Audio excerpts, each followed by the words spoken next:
This channel does not promote any violent, harmful, or illegal activities. All content provided by this channel is meant for an educational purpose only. বাহ এবার হয়েছে স্বাদ হ্যাঁ অপূর্ব স্বাদ এমডিএচ এর চাঙ্কি চাট মশলা জীবনে আসল স্বাদ জাগলো আসল মশলা ইয়েস ইয়েস এমডিএচ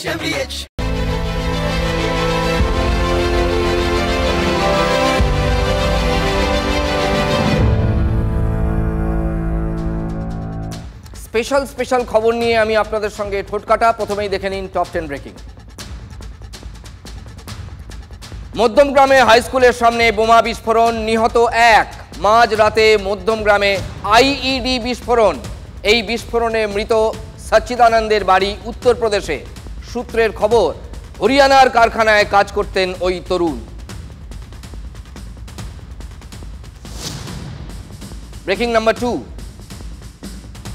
মুখ্য নির্বাচন কমিশনারের বিরুদ্ধে একজোট বিরোধী পক্ষ ইন্ডিয়া। সিইসির বিরুদ্ধে বেনজির পদক্ষেপের ভাবনা। সিইসিকে সরানোর প্রস্তাব আনা হবে বলে জানিয়েছেন অভিষেক বন্দ্যোপাধ্যায়। সিইসির বিরুদ্ধে ইমপিচমেন্ট প্রস্তাব আনতে চলেছেন অভিষেক, জানিয়েছেন বিরোধীরা আনবে এই প্রস্তাব। 3 নম্বর ব্রেকিং। বিএলএদের তথ্য তলব কমিশনের। বুথ লেভেল এজেন্টদের তথ্য চেয়েছে কমিশন প্রত্যেকটা রাজনৈতিক দলের কাছে। এ নিয়ে আদালতে গেল তৃণমূলের দাবি, ভোটের এত আগে বিএলএদের তথ্য চাওয়ার এখতিয়ার নেই কমিশনের। কলকাতা হাইকোর্টে দ্রুত শুনানির আবেদন তৃণমূলের, তবে হাইকোর্ট সাফ জানিয়ে দেয় দ্রুত শুনানি হবে না। পরবর্তী ব্রেকিং, 4 নম্বর ব্রেকিং। 22শে আগস্ট প্রধানমন্ত্রীর অনুষ্ঠানে যাচ্ছেন না মমতা বন্দ্যোপাধ্যায়। দমদমে মেট্রো প্রকল্পের উদ্বোধন করার কথা আছে প্রধানমন্ত্রীর। মুখ্যমন্ত্রীকে চিঠি দিয়ে আমন্ত্রণ জানিয়েছেন রেলমন্ত্রী অশ্বিনী বৈষ্ণব। সূত্রের খবর, এসআইআর আবহে প্রধানমন্ত্রীর সঙ্গে এক মঞ্চে থাকতে চাইছেন না মুখ্যমন্ত্রী। পরবর্তী ব্রেকিং 5 নম্বর। আজ ওয়াশিংটনে ট্রাম্প জেলেনস্কি বৈঠক। চাইলেই যুদ্ধ থামাতে পারেন জেলেনস্কি, মন্তব্য করেছেন ট্রাম্প। বৈঠকের আগেই জানিয়েছেন ক্রিমিয়া আর ফেরত পাবে না ইউক্রেন, নেটোয় ঢোকা হবে না ইউক্রেনের, এই শর্তও চাপিয়েছেন ডোনাল্ড ট্রাম্প।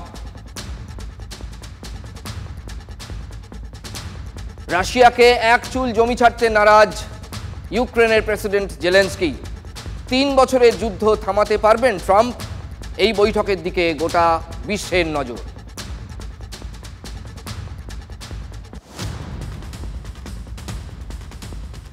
দিল্লিতে চীনা বিদেশমন্ত্রী ওয়াং ই, বিদেশমন্ত্রী জয়শঙ্করের সঙ্গে বৈঠক। কাল প্রধানমন্ত্রীর সঙ্গে দেখা করবেন চীনের বিদেশমন্ত্রী। চলতি মাসেই চীন সফরে যাওয়ার কথা প্রধানমন্ত্রী নরেন্দ্র মোদী। 8 নম্বর ব্রেকিং। নরেন্দ্র মোদীকে ফোন রাশিয়ার প্রেসিডেন্ট ভ্লাদিমির পুতিনের। ট্রাম্পের সঙ্গে বৈঠকের নির্যাস, মোদীকে সবিস্তারে টেলিফোনে জানিয়েছেন রাশিয়ার প্রেসিডেন্ট। 9 নম্বর ব্রেকিং। পুলিশ অফিসারকে অশ্রাব্য ভাষায় গালিগালাজ মামলায় জামিন অনুব্রত মণ্ডলের। বোলপুর মহকুমা আদালতে আত্মসমর্পণ করেন কেষ্ট। তদন্তে সহযোগিতা করছেন, আদালতে বলেন সরকারি আইনজীবী। কেষ্ট মণ্ডল আজ জামিন পেয়ে গিয়েছেন এই মামলায়। 10 নম্বর এবং শেষ ব্রেকিং। জামিন পেলেন যাদবপুরের প্রাক্তনী হিন্দোল মজুমদার। শিক্ষামন্ত্রী ব্রাত্য বসুর গাড়িতে হামলার মামলায় গ্রেফতার করা হয়। 3 দিন পুলিশ হেফাজতের পর জামিন এই গবেষক পড়ুয়ার। তোকে কোয়ার্টার থেকে মারতে নিয়ে আস।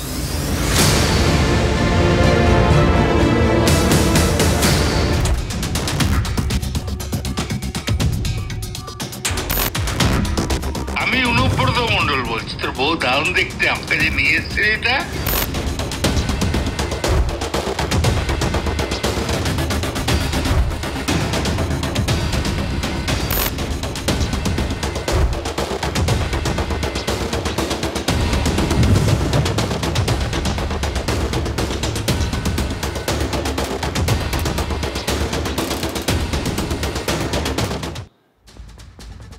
আর কত কেষ্টলীলা দেখতে হবে আমাদের, সেটাই ভাবছি।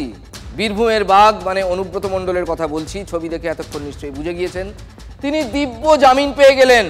বোলপুর মহকুমা আদালত থেকে। কুকথার বন্যা বইয়ে দিয়েছিলেন। তারপর কি হলো? কিচ্ছু না।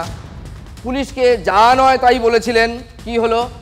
বিতর্কের ঝড় বইয়ে দিয়েছিলেন। কি হলো তারপর? উত্তরটা খুব সহজ। প্রায় 3 মাস পর আদালতে আত্মসমর্পণ করলেন এবং সঙ্গে সঙ্গেই প্রায় জামিন পেয়ে গেলেন। মানে গোটা ব্যাপারটা যেন কত সহজ বিষয়টা, তাই না? অনুব্রত মণ্ডল কেন জামিন পেলেন আপনাদের সবিস্তারে জানাবো। বোলপুর থানার আইসিকে গালিগালাজ করে হাসতে হাসতেই জামিন পেয়ে গেলেন অনুব্রত মণ্ডল। সকালে সশরীরে আদালতে হাজিরা দেন।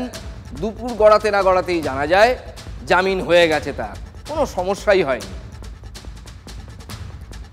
আমার মক্কেলকে সারেন্ডার করালাম এবং লানেট কোর্ট বেল অ্যালাউ করেছেন। কোনো শর্ত দিয়েছেন? না, কোনো শর্ত দেননি। উনি তো অসুস্থ না, বয়স্ক অসুস্থ, সেই শর্তে বেল পেয়েছে। কি বলছেন অনুব্রতর আইনজীবী? বয়স্ক অনুব্রত, অসুস্থ অনুব্রত, যুক্তিগুলো শুনুন আইনজীবীর। এই যুক্তি দিয়েই কাজ হাসিল, আর কি চাই? এর বাইরে আর একটা কথাও বাড়াতে চাননি কেষ্টমণ্ডলের আইনজীবী। সব প্রশ্নের উত্তর সেই একই। বেল বন্ড কত টাকার বাকি? ওগুলো তো সব জুডিশিয়াল ম্যাটার, এগুলো আইনের ব্যাপার। আইনের এখন এখানে এগুলো যা কোর্ট অর্ডার দিয়েছে এগুলো ডিসক্লোজ করা যায় না। মানে হেফাজতে নেওয়ার আবেদন এগুলো জুডিশিয়াল ম্যাটার। আমরা সারেন্ডার করে বেল পেয়েছি। থিয়েটার দেখেছেন, নাটক দেখেছেন? গ্রামের দিকে প্রম্পট করতে হয় মাঝে মাঝে। মানে যিনি চরিত্রাভিনেতা তিনি অভিনয় করতে করতে মাঝে মাঝে সংলাপ বা ডায়লগ ভুলে যান। কি বলবেন হয়তো ভেবে পান না, কানের কাছে অনেকে বলে দেয়।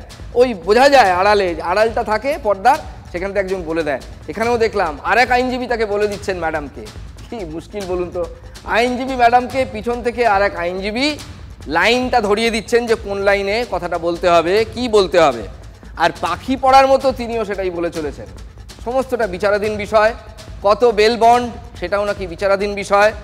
এক কথা বলে গেলেন আগাগোড়া।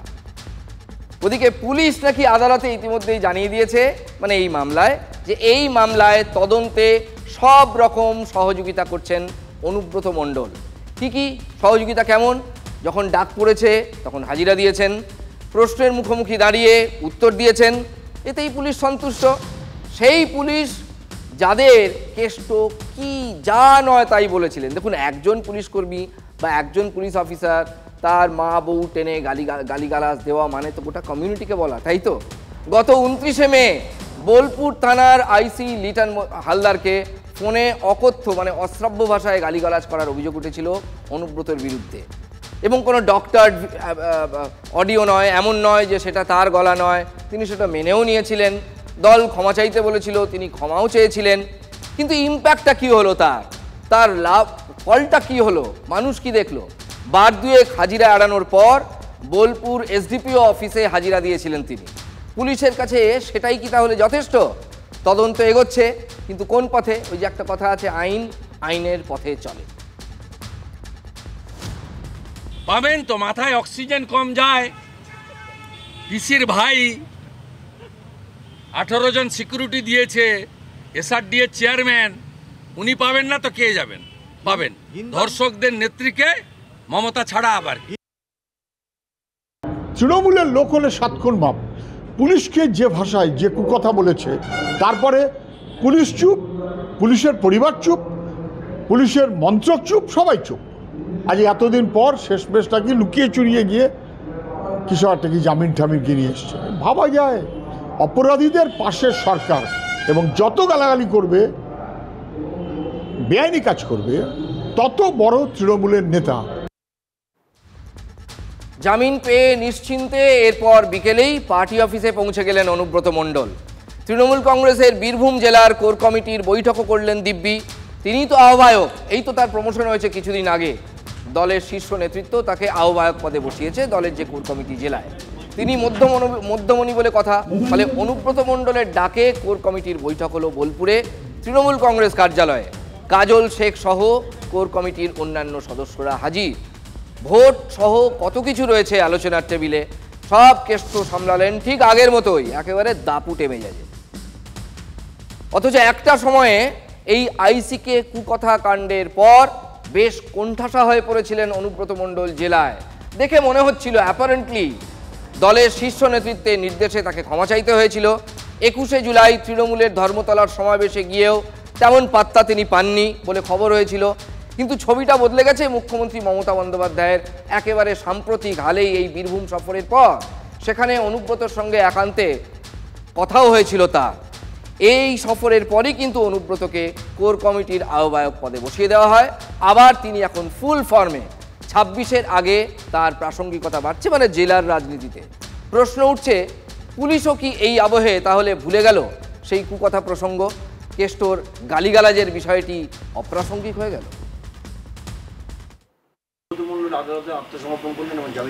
আইনের বিষয়, আইন সম্পূর্ণ আইনের বিষয়। ভয়ানক ব্যাপার, একদম বাচ্চাদের স্কুলের সামনে এরকম হয়েছে, আমরা তো গার্জিয়ানরা সব ভয় পাচ্ছি।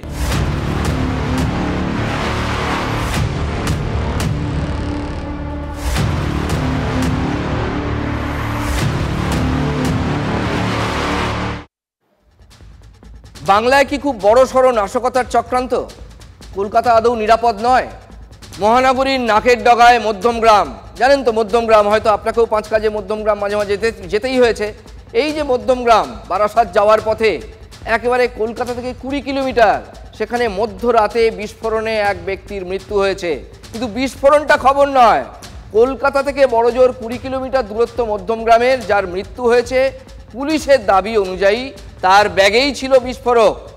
দেখুন, কোর্ট আসছে, এদিকে ওদিকে বোমা বারুদ বেরোবে, পেটো ছুড়বে কেউ, হাত পা উড়ে যাবে, কত কেলে বিশু কত আমরা দেখি এখানে। হয়তো রাজনীতির যারা কেলো বিশু তাদের কথা বলছি। গণতন্ত্রের উৎসব, এখন বোমাবাজি হবে, এগুলো কিন্তু বাংলার ভোটের কালচার হয়ে গেছে। কিন্তু মধ্যমগ্রামের বিস্ফোরক এটা কিন্তু পাড়ার এই যে কেলো পাঁচুদের জড়ো করে রাখা বোমা বারুদ বা পেটো, ওই লাল সাদা সুতলি বোমা, ওসব নয়। এইটা পুলিশ অনুমান করছে, বিশেষজ্ঞরা অনুমান করছেন এটা হচ্ছে আইইডি, ইম্প্রোভাইজড এক্সপ্লোসিভ ডিভাইস। এর তীব্রতা কম থাকলেও মধ্যমগ্রামের আইইডি কিন্তু অত্যাধুনিক উন্নত প্রযুক্তির ডিভাইস নিয়ন্ত্রিত ছিল বলে এখন বিশ্লেষণ করে দেখছেন বিশেষজ্ঞরা। ফরেনসিক বিশেষজ্ঞরা বিস্ফোরণস্থলের নমুনা পরীক্ষা করার পর এমনটাই সন্দেহ করছেন, যদিও জেলা পুলিশের বড় কর্তারা এখনই মুখে কিছু বলছেন না। যেটা পেয়েছি সেটা তদন্ত স্বার্থে এখনই আমার বলা ঠিক হবে না, সেটা আমরা দেখছি, খতিয়ে দেখছি। অনেক ওটা ডক্টর বলতে পারে। উদ্বেগটা কোথায় বলুন তো? বোমাটা যে এনেছিল, ওই ডিভাইস যে এনেছিল, সে নিজেই মরে গেছে, এইরকম ব্যাপার। কিন্তু উদ্বেগটা এখানে শেষ নয়। উদ্বেগটা হচ্ছে যদি মধ্যরাতে বিস্ফোরণ না হয়ে এটা দিনের বেলায় হতো, আর মধ্যমগ্রামের মতো জায়গায় যেখানে কোনো রাস্তা ফাঁকা পাওয়াই যায় না, সোদপুর, বেলঘড়িয়া, মধ্যমগ্রাম, এসব জায়গায় চলাচল করে দেখেছেন তো, মানে মানুষের সঙ্গে মানুষের যে ফিজিক্যাল ডিস্টেন্স সেটা অনেক সময় 1 ফুটও থাকে না, ধাক্কা লেগে যাওয়ার জোগাড়। এই রকম ঘনবসতিপূর্ণ অঞ্চলে ঠিক তার উল্টো ফুটেই মধ্যমগ্রাম হাই স্কুল। এখানে দিনের বেলায় স্কুল পড়ুয়া ছাড়াও ওই রাস্তায় প্রচুর লোকজন থাকেন। ব্যস্ত এলাকা, ঘিঞ্জি এলাকা বলতে যা বোঝায়, বুঝতে পারছেন। এটা যদি দিনের বেলায় হতো তাহলে কি কাণ্ডটা ঘটতো। ফলে এই ঘটনাকে কিছুতেই উপেক্ষা করা চলে না। বড় অঘটন যে ঘটতো না, এটা রাজ্য প্রশাসন জোর গলায় বলতে পারে। একেবারে মধ্যমগ্রাম উচ্চ বিদ্যালয়ের সামনে, এই যে মধ্যমগ্রাম উচ্চ বিদ্যালয়, এই বিদ্যালয়ের ঠিক উল্টো দিকে এই যে বসবার জায়গা, এই বসবার জায়গাতেই বিস্ফোরণ হয়। উত্তরপ্রদেশের এক ব্যক্তি আচমকা এখানে ব্যাগ ভর্তি বোমা নিয়ে আসেন এবং এখানে বিস্ফোরণ হয়। এবং এই যে খাবার জিনিসগুলো রয়েছে তা দেখে মনে হচ্ছে তিনি এখানে বসে খেয়েছেন, এবং তারপর তার ব্যাগ কোনো কারণে বিস্ফোরণ ঘটে। সেই বিস্ফোরণে তিনি গুরুতরভাবে আহত হন, হাসপাতালে নিয়ে গেলে তার মৃত্যু হয়। কিন্তু প্রশ্ন হচ্ছে কিভাবে এখানে আসলেন, কারা নিয়ে আসলো, তার সঙ্গে আরও কেউ ছিল কি না, তিনি এখানে উত্তরপ্রদেশ থেকে কোথাও এসে আলাদা থাকতেন নাকি এইখানেই তিনি আচমকা এসেছেন। সব মিলিয়ে একটা ধোঁয়াশা রয়েছে। পুলিশের কাছে এখনও পর্যন্ত স্পষ্ট নয় কারা কী উদ্দেশ্যে এরকম বোমা নিয়ে এসেছিল। এই যে রেল লাইনের ওপর দিয়ে যে উড়ালপুল রয়েছে তার নিচের এই ঘটনা, এই ঘটনাকে কেন্দ্র করে ইতিমধ্যেই মানুষ আতঙ্কিত। তো এখানে সবসময় কাজ করি, আতঙ্কিত থাকবোই। কিন্তু আমি তো চিন্তা করতে পারি না এইসব ঘটবে। কালকে রাত্রিবেলায় আমরা তো এখানে ধরেন 10টা সাড়ে 10টার মধ্যে আমরা দোকানপাট বন্ধ করে দিই। রাত্রিবেলা শব্দ শুনতে পেরেছিলাম, তখন ওই 12টা সাড়ে 12টা বাজে। তারপরে আর আমরা তো আর বেরোইনি, কারণ রাস্তায় কি হচ্ছে, আর আমার তো সমস্ত শাটার দেওয়া। তবে আমাদের মধ্যমগ্রাম তো খুবই ঠান্ডা প্রকৃতির ছিল, হঠাৎ দেখছি এই সব, এর থেকে আর আপনাকে আমি কি বলবো। কিন্তু এই ঘটনাকে কেন্দ্র করে কারা এই ঘটনার পেছনে রয়েছে সেগুলো কিন্তু এখনো পর্যন্ত পুলিশ স্পষ্ট করে কিছু বুঝতে পারছেন না। এখনো পর্যন্ত শুধু ওই ব্যক্তির কাছ থেকে তার পরিবারের একটি নাম্বার পেয়েছিল এবং সেই নাম্বারকে কেন্দ্র করে তার নাম পর্যন্ত জানতে পেরেছে, তার বাড়ি উত্তরপ্রদেশ সেটা জানতে পেরেছে। কিন্তু কী উদ্দেশ্যে এই বোমা নিয়ে সে এখানে এসেছিল সেগুলো কিন্তু এখনো পর্যন্ত স্পষ্ট নয়। পুলিশ ধোঁয়াশার মধ্যে রয়েছে। পুলিশ ধোঁয়াশায় তার কারণ ওই ব্যক্তির বাড়ি হচ্ছে উত্তরপ্রদেশে, তার নাম সচ্চিদানন্দ মিশ্র। হরিয়ানায় একটা কারখানায় তিনি কাজ করতেন। রবিবারও পরিবারের লোকের সঙ্গে তার কথা হয়, কিন্তু তার ছেলে মানে বাড়ির ছেলে যে পশ্চিমবঙ্গে এসেছে এবং মধ্যমগ্রামে এসেছে এটা কিন্তু তার মা বাবা জানতেন না বলে পুলিশের কাছে দাবি করেছেন। উত্তরপ্রদেশে বসে এগুলো তারা নাকি কিছুই জানতেন না। এখন মধ্যমগ্রাম পুলিশের ফোনেই তারা নাকি প্রথম জানতে পারেন এটা। এগুলো সব তদন্তে উঠে আসছে। কারো বরাত পেয়েই কি আইইডি নিয়ে মধ্যমগ্রামে পৌঁছেছিলেন ইউপির ওই তরুণ? হঠাৎ তিনি হরিয়ানা কাজ করেন, তিনি কলকাতায় কি করতে আসতে গেলেন, কেনই বা এলেন? কোনো তো যোগসাজশ থাকবেই। আর এই ধরনের জিনিস তো সাধারণত কোনো সৎ মানুষের নিয়ে ঘোরার কথা নয়। যদি তার বদ সঙ্গ না হবে তাহলে তো তার নিয়ে ঘোরার কথা নয়। অসাবধানে বিস্ফোরণ ঘটে গেছে। কিন্তু দেখুন, আইইডি থাকলেই যে ফেটে যাবে এমন তো নয়। ইম্প্রোভাইজড এই যে ডিভাইস, সেই ডিভাইসটা তো থাকতে হবে। তার মানে এটা কিন্তু ব্লাস্ট রেডি করা ছিল, অর্থাৎ বিস্ফোরণের জন্য প্রস্তুত করাই ছিল। সচ্চিদানন্দকে শুধুই ব্যবহার করা হয়েছে কিনা এটাও কিন্তু একটা ধোঁয়াশা। পুলিশ গত রাত থেকেই তৎপর, বড় কর্তারা ঘটনাস্থলে ছুটে গিয়েছেন। বম্ব স্কোয়াড থেকে ফরেন্সিক এক্সপার্ট সকলেই ঘটনাস্থল ঘুরে নমুনা সংগ্রহ করেছেন।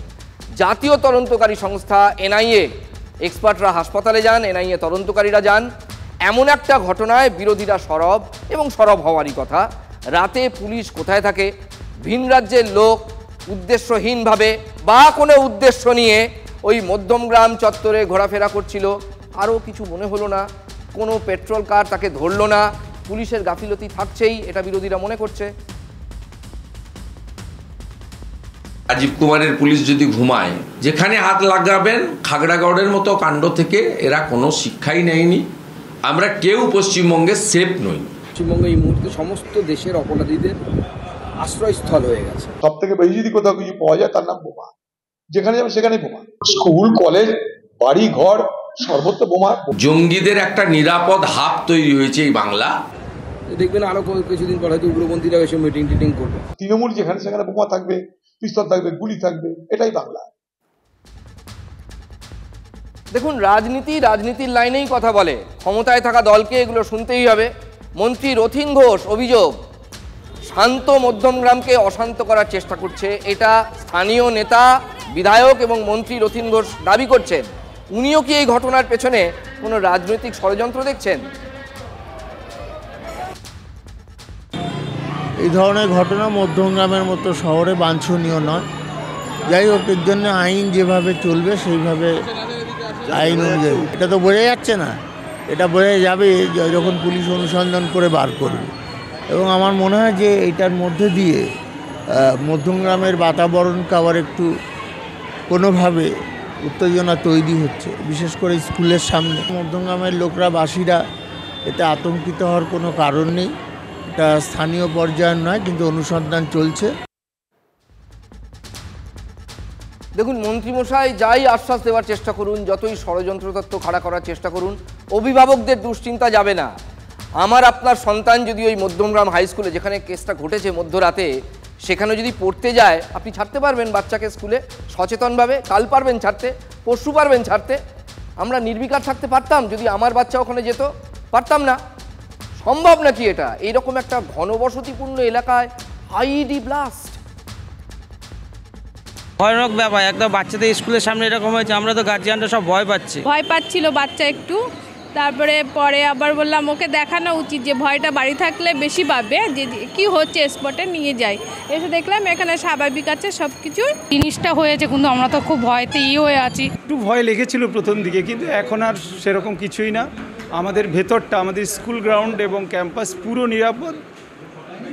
বাকিটা পুলিশ নিশ্চয় অভিভাবকরা আতঙ্কের কোনো দরকার নেই, আমরা ভেতরে রয়েছি, আমাদের স্কুল ক্যাম্পাসে কিচ্ছু ঘটেনি। বাইরের থেকে এসছে যারা, এটা তার নিজস্ব, তার কাছে বোম ছিল কিনা বা কারো আঘাত করেছে কিনা এটা পুলিশি তদন্তে পাওয়া যাবে।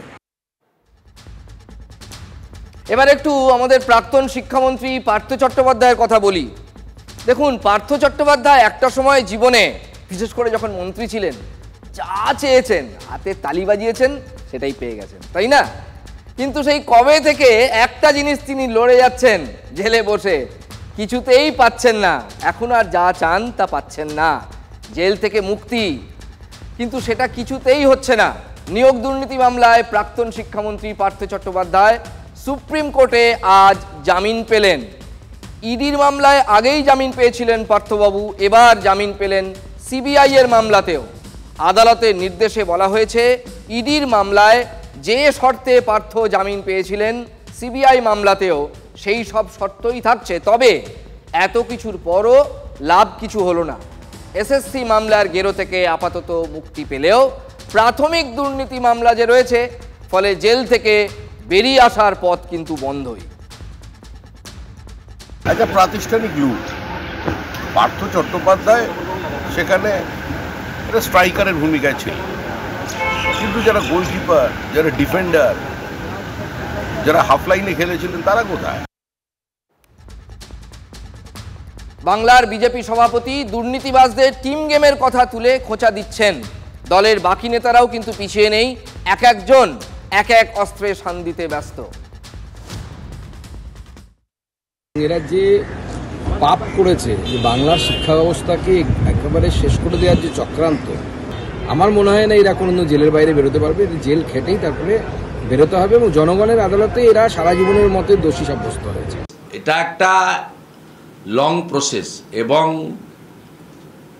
অভিযুক্তরা যদি জেলে থাকাকালীন মামলার নিষ্পত্তি না হয়, তাহলে যতদিন পানিশমেন্ট, এক্ষেত্রে পানিশমেন্ট হচ্ছে 6 বছরের। যারা তদন্তকারী সংস্থা, তারা আইনগতভাবে লড়াই করবেন। আইনি লড়াই ব্যাপারটা আসলে চলছে, চলবে গোছের হয়ে দাঁড়িয়েছে। কত বছর ধরে এই মামলা চলছে, এগোচ্ছে কি আদৌ বিষয়টা? মানুষ তো জানতে চাইছে মানুষের লাভ কোথায়, তারিখ পে তারিখ, এটাই দেখা যায়। শুধু এই মামলা নয়, তারপর আর কিছুই হয় না। চুরি হয়েছে সবাই জানে, আলমারি থেকে ঝরঝর করে টাকা ঝরে পড়ছে সবাই জানে, কোটি কোটি টাকা দেখছে সবাই। তাড়াতাড়ি যদি কারো শাস্তি না দিতে পারে, সিবিআই ইডিকে কত টাকা খাইয়ে ম্যানেজ করেছে, তার একটা তদন্ত হওয়া দরকার। দেখুন, ভালো করে যদি ওই প্রশ্নপত্রের মতো হঠাৎ জিজ্ঞাসা করা হয়, সাধারণ মানুষ অনেকে ভুলে মেরে দিয়েছেন পার্থবাবু কবে অ্যারেস্ট হয়েছিলেন। সত্যি তো তাই, মনে রাখা সম্ভব? পার্থ চট্টোপাধ্যায় গ্রেফতার কবে হয়েছিলেন বলুন তো, আপনার মনে পড়ে? 2022 সাল। ওই বছর 23শে জুলাই পার্থ চট্টোপাধ্যায়কে গ্রেফতার করেছিল ইডি, এনফোর্সমেন্ট ডিরেক্টরেট প্রথমে। পরে নিয়োগ দুর্নীতি কাণ্ডেই 2024-এ সিবিআইও তাকে অ্যারেস্ট করেছিল। জেল থেকে আর বেরিয়ে আসতে পারেননি তিনি। তারপর থেকে কত আবেদন নিবেদন, এমনকি কান্নাকাটি পর্যন্ত করেছেন প্রাক্তন মন্ত্রীমশাই, কিন্তু কাজের কাজ কিছুই হয়নি। অসুস্থতার যুক্তি খাড়া করেছেন বারবার। কোর্টে বলেছেন যে তিনি গৃহবন্দী থাকতেও রাজি, কিন্তু না, জেল থেকে মুক্তির পথ কিন্তু এতদিনেও খোলেনি। এখনও সেই একই অবস্থা। জামিন হলেও পথে কাঁটার কোনো শেষ নেই। খোঁচাতে ব্যস্ত বিরোধীরা। এদিকে পার্থ চট্টোপাধ্যায়ের নিজের দল এই নিয়ে মুখ খুলতে নারাজ। বিচারাধীন বিষয়ে আমরা কোনো মন্তব্য করি না, সাব জুডিস ম্যাটার। কোর্ট আইন ঠিক করবে কি করবে, আমরা এই বিষয়ে ঢুকি না। আমাদের দল কখনো পুলিশ প্রশাসন এবং আইনের বিচার ব্যবস্থার কোনো ব্যাপারে ঢোকে না, নাক গলায় না। যে সবার কাছে আসবি তাকে আগুন খেয়ে দেবো, বলো পেট্রোল বোতল ছুড়ে আগুন দেওয়া। এরকম আন্দোলন হলে এমনি ভয় পেয়ে যাবে। চোর ধরার মতো 200-300 পুলিশ দিয়ে ধর তল্লাশি করাচ্ছে। সকেট বোম টমও নিতে হবে। মাস্টারমশাই বাড়িতে সার্চিং চলছে, মনে হয় যেন কোনো জঙ্গির বাড়ি।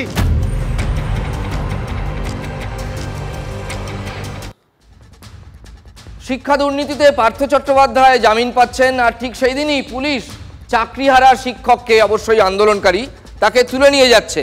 যে শিক্ষককে পুলিশ তুলে নিয়ে যায় তার মুখটি এতদিনে আপনিও নিশ্চয়ই চিনে ফেলেছেন। নামের সঙ্গে পরিচয় নাও থাকতে পারে। হকের চাকরি ফিরে পেতে শিক্ষকরা পথে নেমে আন্দোলন চালিয়ে যাচ্ছেন। সুমন বিশ্বাস সেই মঞ্চের মুখর মুখ, মানে যারা আন্দোলন করছেন তাদের যারা নেতৃত্ব দিচ্ছেন তিনি সেই নেতৃস্তরে। চাকরিহারাদের আন্দোলন ভণ্ডুল করতেই পুলিশ পরিকল্পিতভাবে সুমনকে আজ আটক করেছিল। মিছিল করতে দেবো না, প্রতিবাদ করতে দেবো না, মুখ খুলতে দেবো না, আপত্তি করতে দেবো না।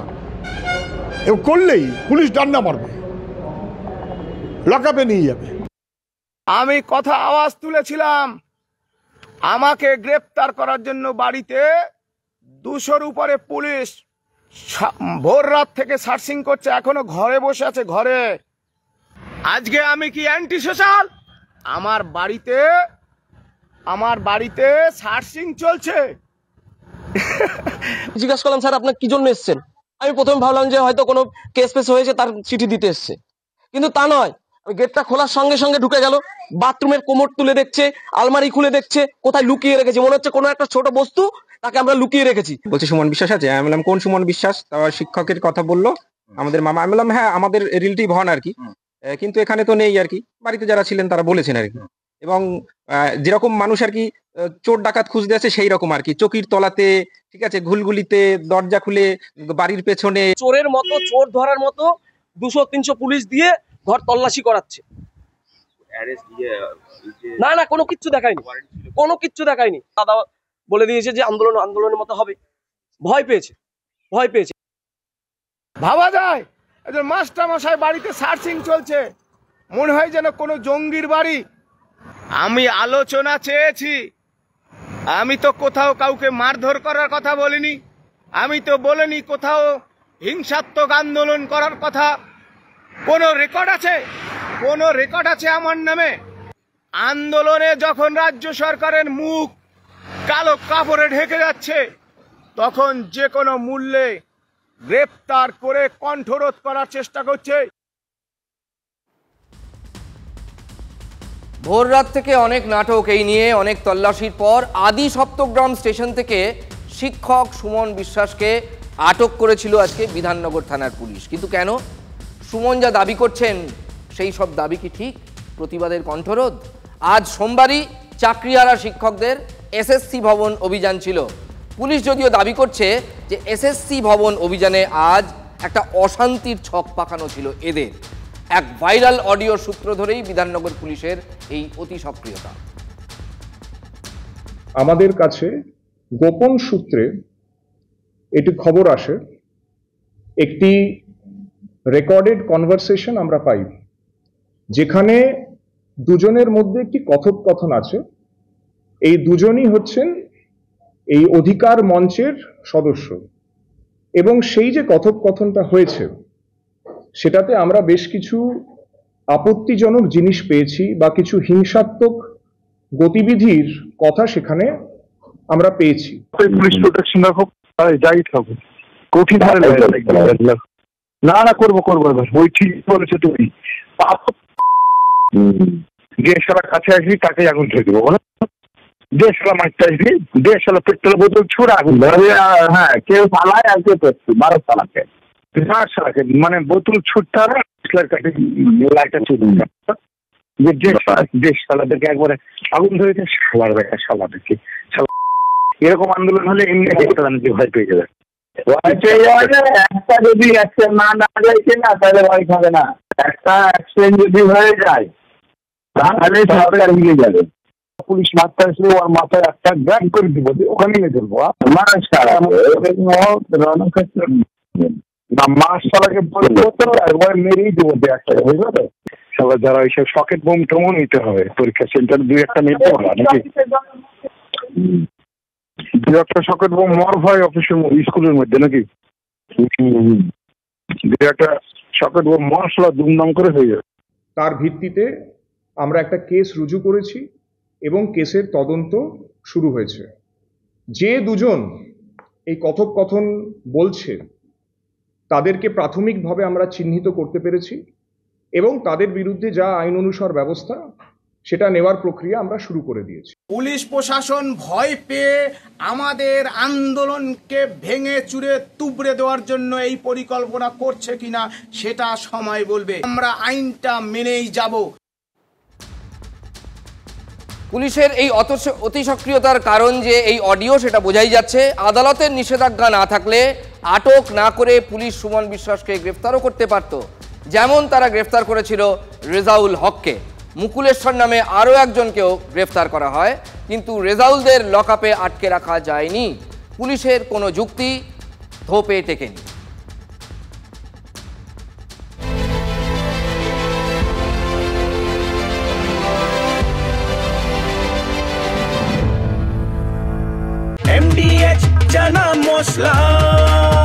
এখন ছোলা হোক বা বরবটি দানা, সাদা চানা হোক বা কালো, সব রান্নাই হবে অসাধারণ।